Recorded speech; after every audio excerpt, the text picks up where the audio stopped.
قید کے 1000 دن، یہ صرف ایک عدد نہیں، ایک کیفیت ہے، ایک طویل سانس ہے جو سینے میں اٹک کر رہ گئی ہے۔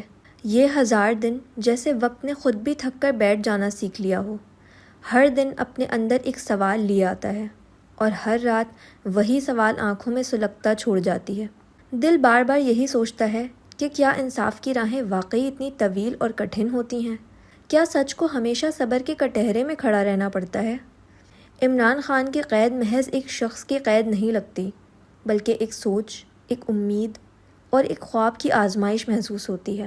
وہ خواب جو لاکھوں دلوں میں بسا تھا، تبدیلی کا، انصاف کا، ایک بہتر کل کا، اور اب وہی خواب جیسے سلاخوں کے پیچھے سانس لے رہا ہو۔ یہ 1000 دن دل پر بوجھ بن کر نہیں، بلکہ ایک عجیب سی اداسی کی صورت اترتے ہیں۔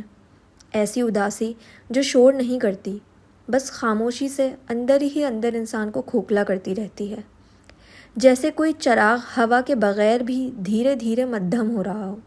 مگر تاریخ کا ایک اصول ہے، قیدیں ہمیشہ مستقل نہیں ہوتیں اور آزمائشیں ہمیشہ بے معنی نہیں جاتیں۔ ہر طویل رات کے بعد صبح آتی ہے، چاہے وہ کتنی ہی دیر سے کیوں نہ آئے۔ دل ملول ضرور ہے، مگر امید ابھی زندہ ہے، اور شاید یہی امید ان 1000 دنوں کی سب سے بڑی طاقت ہے۔